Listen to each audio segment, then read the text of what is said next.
On the night of June 18th, 2014, in a quiet suburban neighborhood of Jacksonville, Florida, what seemed like a routine evening turned into a deadly confrontation.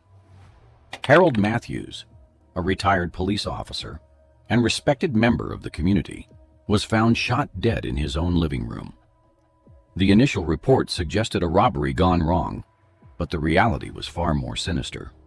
As the investigation unfolded, a web of deceit and betrayal began to unravel, leading to a shocking revelation: a secret affair between Harold and his daughter-in-law, Jennifer Matthews, that had festered in the shadows for years.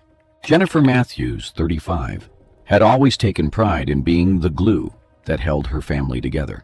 Her days were filled with routines that any suburban housewife would recognize: school runs, grocery shopping, keeping the house in order, and ensuring that her husband, Mark Matthews, had everything he needed.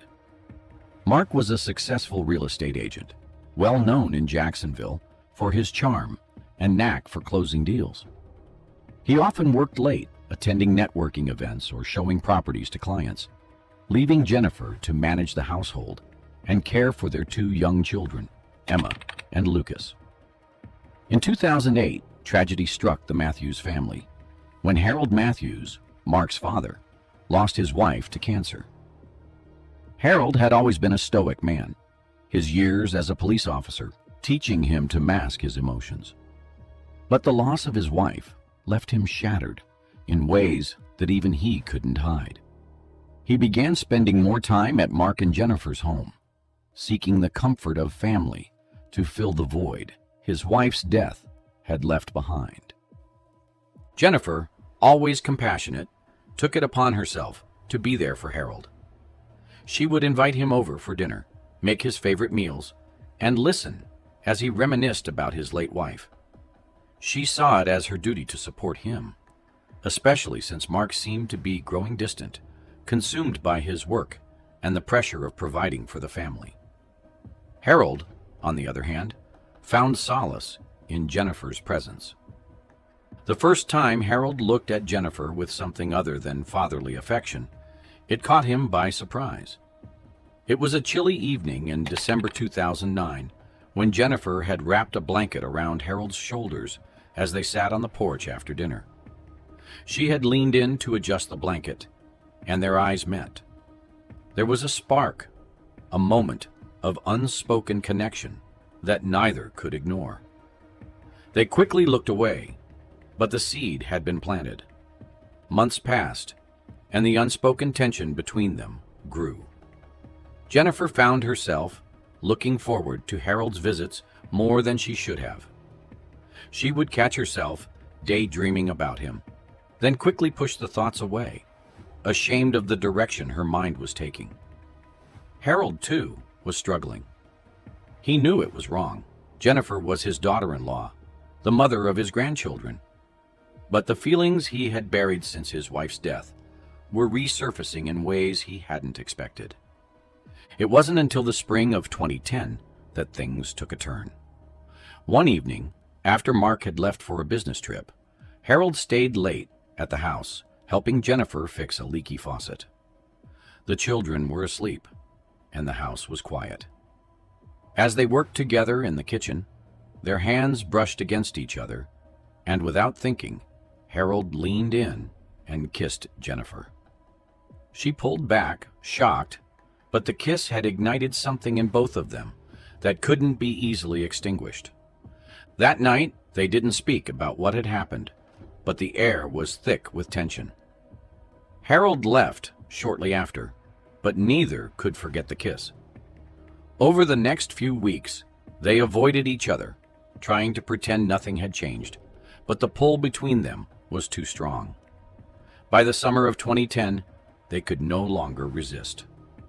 Their encounters became more frequent, each one more daring than the last.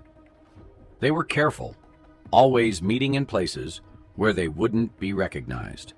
Harold's house when Mark was out of town, or secluded spots in the city where no one knew them.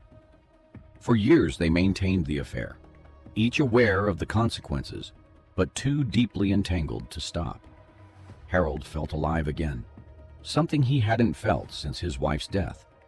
And Jennifer found in Harold a comfort that Mark no longer provided. On March 2nd, 2014, Jennifer and Harold met at a motel on the outskirts of Jacksonville, a place they had discovered by chance a few months earlier. The motel was small, run down, and far enough from the city that they were unlikely to run into anyone they knew. They had been using it for their meetings, paying in cash, and using fake names to avoid leaving a paper trail. It was a Sunday afternoon, and the sun was beginning to set as Jennifer parked her car in the motel's gravel lot. She checked her phone one last time to make sure there were no missed calls or messages from Mark, then slipped the phone into her purse and stepped out of the car. Harold was already there, waiting for her. He had checked in earlier under the name John Smith, a name so common it was almost laughable, but it did the job. As Jennifer entered the room, Harold greeted her with a brief smile, but there was an underlying tension in his eyes. They had been meeting like this for years, but each time still carried the risk of being discovered. For a while, they talked about trivial things, how the kids were doing in school, Mark's latest real estate deals. But eventually, the conversation turned to the affair. Harold had been thinking about ending it, worried that they were pushing their luck. Jennifer, too, had her doubts, but the thought of losing Harold scared her more than the risk of being caught. She tried to convince him that they could keep going, that they were careful enough, but Harold wasn't so sure.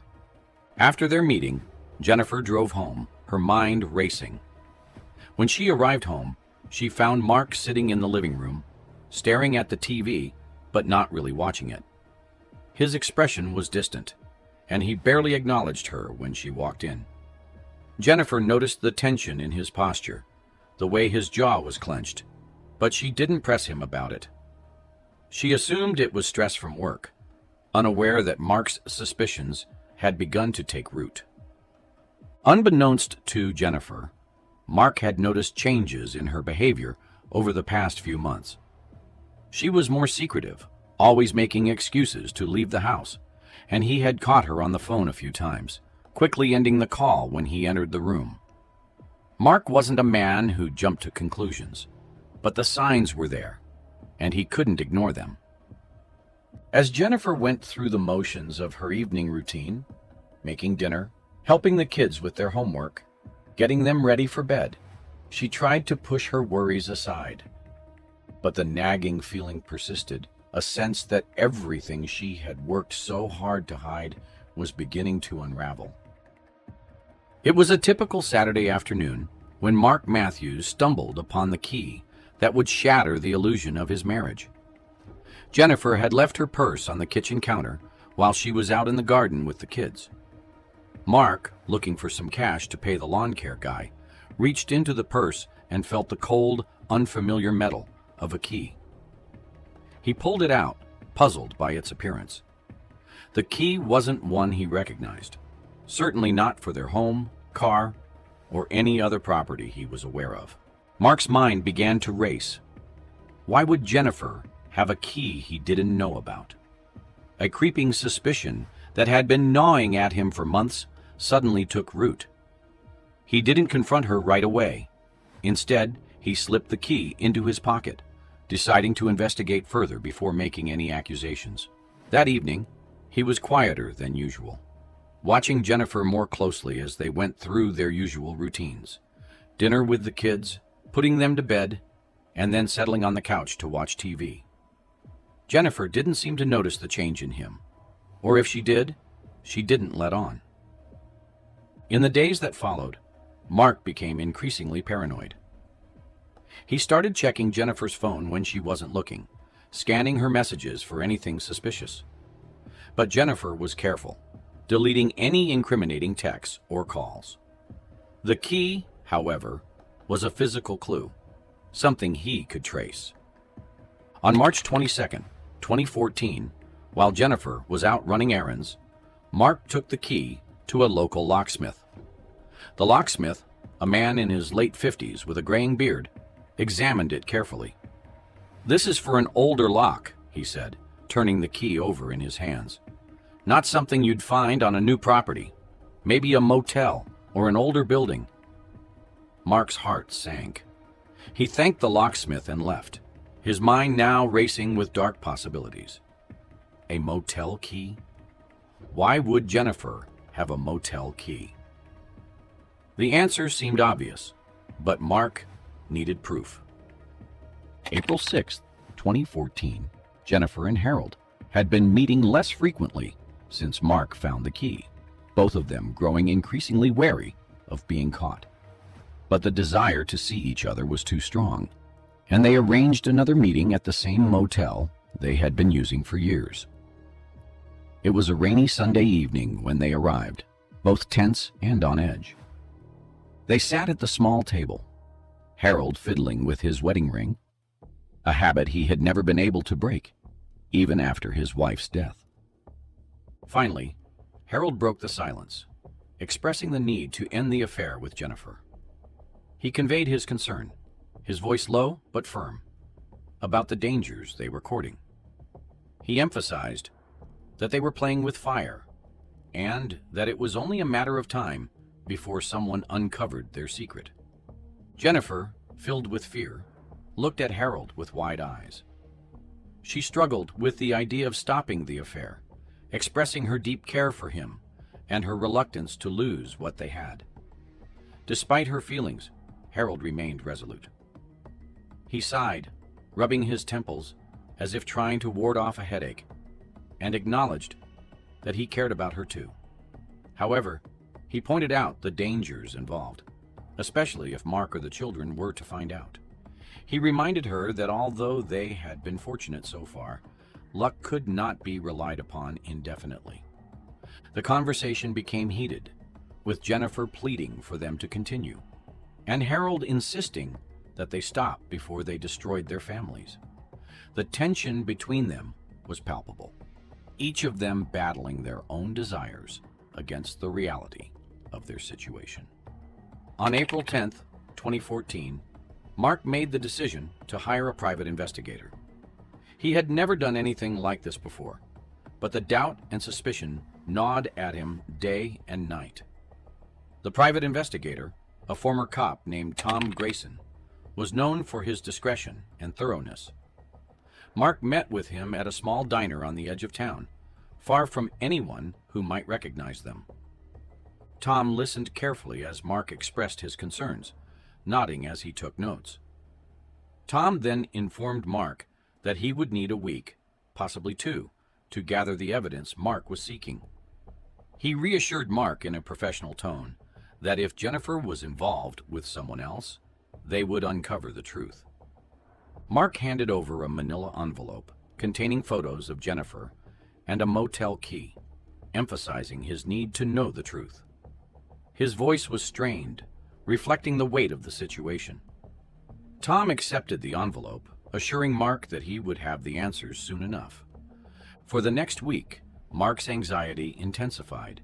He tried to act normal around Jennifer, but the tension between them was palpable. She noticed his odd behavior, but chalked it up to stress from work, unaware that her every move was being monitored. On April 18th, 2014, Tom delivered the evidence Mark had feared. Photographs of Jennifer and Harold, taken just days earlier, showed them entering the motel together. Mark's heart sank as he flipped through the images, each one a dagger to his already wounded pride. There was no denying it now. His wife was having an affair with his own father. But despite the rage boiling inside him, Mark kept his composure. He needed to think, to plan.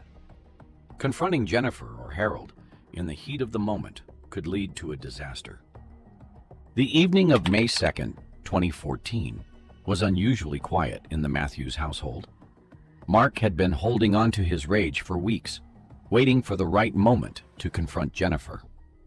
Dinner was a silent affair, with the children chatting about their day, while Mark and Jennifer exchanged only the bare minimum of conversation. After the kids were tucked into bed, Mark decided it was time to confront Jennifer. He called her into the living room, his expression stern and unyielding. Jennifer, sensing something was wrong, sat down on the couch. Without hesitation, Mark pulled out the photos he had gathered and threw them onto the coffee table in front of her. His demand for an explanation was cold and controlled, leaving no room for denial. As Jennifer looked at the photos, the color drained from her face. Tears welled up in her eyes as she realized how much Mark knew. She tried to speak, starting to explain, but Mark cut her off sharply.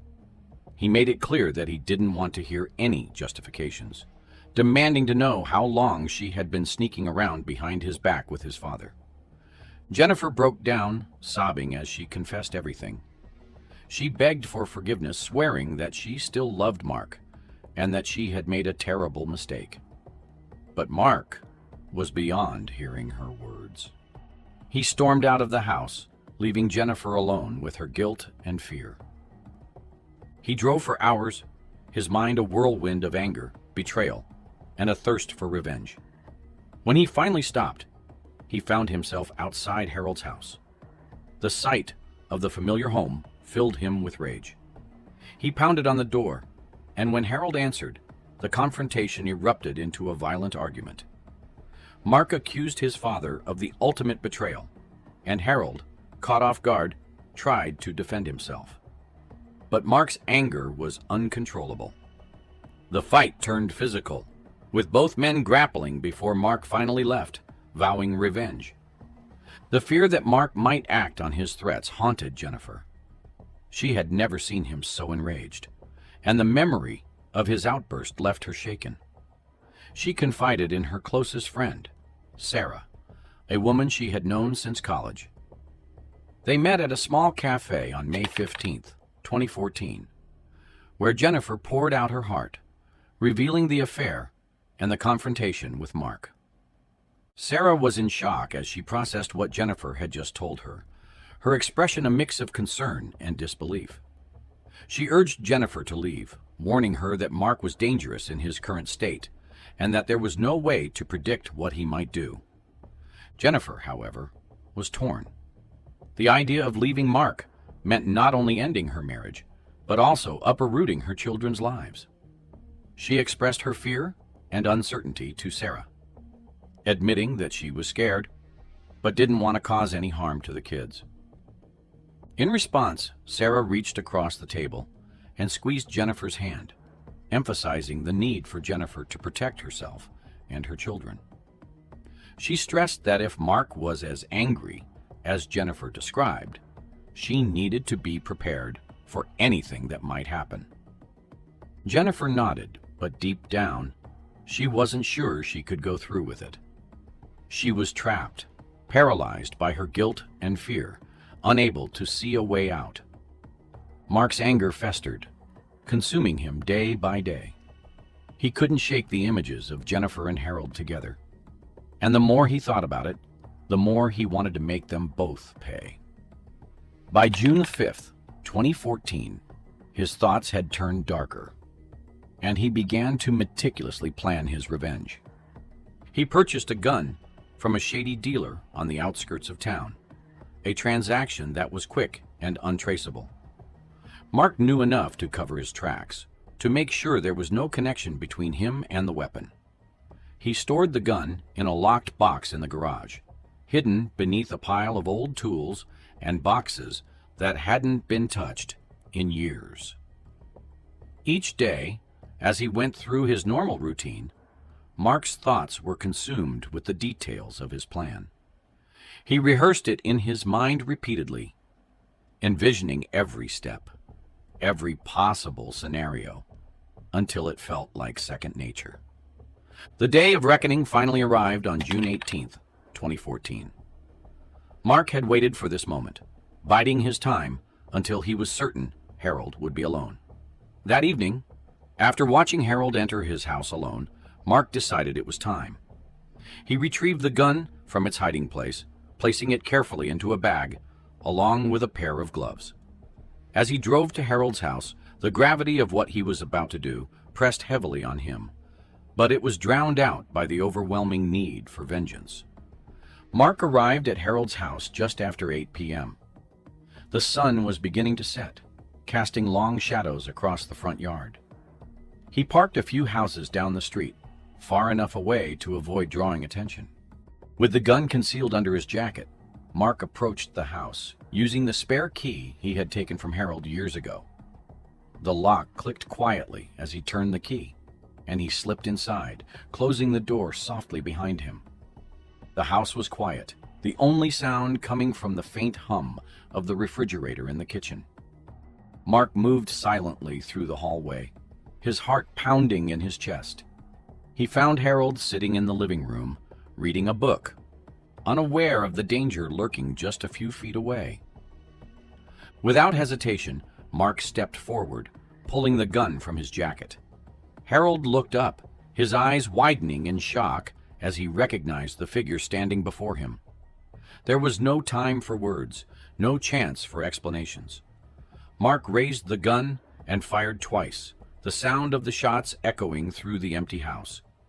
Harold slumped back in his chair, the book falling from his hands as blood pooled beneath him. Mark stood there for a moment, staring at what he had done. The man who had once been his father was now a lifeless body before him. But there was no satisfaction in the act, only a cold, hollow feeling that settled in his chest. He quickly set about staging the scene, wiping down the gun and placing it in Harold's hand, arranging the room to make it look like a struggle had taken place. Mark was meticulous, ensuring that nothing could link him to the crime. The next morning, Jennifer was at home, preparing breakfast for the kids, when there was a knock on the door. She wasn't expecting anyone, so the sound startled her. When she opened the door, 2 police officers stood on the porch, their expressions grave. The sight of their uniforms sent a wave of panic through her, and her mind raced with fear. "Mrs. Matthews?" one of the officers asked, his tone gentle but serious. Jennifer confirmed, her voice trembling. "I'm sorry to inform you, but Harold Matthews was found dead in his home early this morning. It appears to have been a robbery gone wrong," the officer said, watching her closely for a reaction. Jennifer's world seemed to tilt on its axis as the words sank in. She gasped, her knees buckling as she leaned against the doorframe for support. The officers moved quickly to steady her, helping her inside as the shock overwhelmed her. Jennifer couldn't speak, her mind reeling from the news. The police officers, sensing her distress, asked if there was someone they could call. But Jennifer just shook her head, tears streaming down her face. The realization that Harold was gone, that the man she had shared so much with was dead, was too much to bear.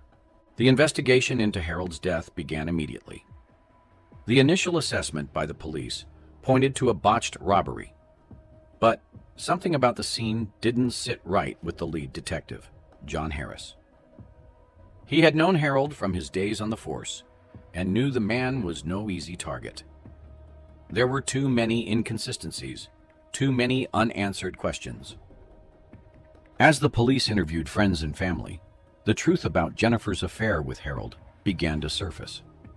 It wasn't long before the private investigators' photos, which had been stored among Harold's belongings, were discovered by the detectives. The affair added a new layer of complexity to the case, and suddenly, the robbery theory seemed less plausible. Mark was brought in for questioning on June 25, 2014. He had prepared himself for this moment, knowing that the police would eventually come knocking. His alibi was flimsy at best. He had been home alone on the night of the murder, with no one to corroborate his story. The detectives, sensing his discomfort, pressed him on the details, asking questions that Mark struggled to answer convincingly. When they searched his car and home, they found the gloves he had worn on the night of the murder hidden away in the garage. The gloves, though cleaned, still had traces of gunpowder, linking Mark to the crime. It was a small piece of evidence, but it was enough to crack Mark's carefully constructed facade. Faced with the mounting evidence, Mark's composure began to crumble. He denied everything at first, but the detectives kept pushing, methodically breaking down his defenses. The realization that he couldn't talk his way out of this began to dawn on him, and the truth of his actions weighed heavily on his mind. By July 3rd, 2014, the police had gathered enough evidence to arrest Mark on suspicion of murder. The once proud man, who had been determined to exact revenge on his wife and father, was now a broken figure, his face pale and haunted as the handcuffs were placed on his wrists. He was charged with first-degree murder and held without bail, the gravity of his crime leaving him with little hope for the future. Jennifer, meanwhile, was left to pick up the pieces of her shattered life. The man she had once loved was now a murderer. Her father-in-law was dead, and the affair that had once seemed like an escape from her troubled marriage had led to unimaginable tragedy. She filed for divorce, determined to protect her children from the fallout of Mark's actions. Mark's trial began on August 15th, 2014, with the prosecution presenting a strong case against him. The evidence was damning. The affair, the gloves with gunpowder residue, and the inconsistencies in his alibi all pointed to his guilt. The private investigator's photos were shown in court, painting a picture of a man driven to the edge by betrayal and jealousy. The defense tried to argue that Mark had been temporarily insane, that the affair had pushed him over the edge, but the jury was unconvinced. The cold, calculated manner in which Mark had carried out the murder left little room for sympathy. On September 10th, 2014, the jury returned with a guilty verdict. Mark was sentenced to life in prison without the possibility of parole, his fate sealed by his own actions. As he was led away in handcuffs, Mark's once promising life lay in ruins, destroyed by the very revenge he had so meticulously planned. Jennifer, devastated by the events that had unfolded, moved out of Jacksonville with her children. She sought a fresh start, hoping to leave behind the horrors of the past. But the memories of what had happened, the affair, the murder, the trial, would haunt her for the rest of her life.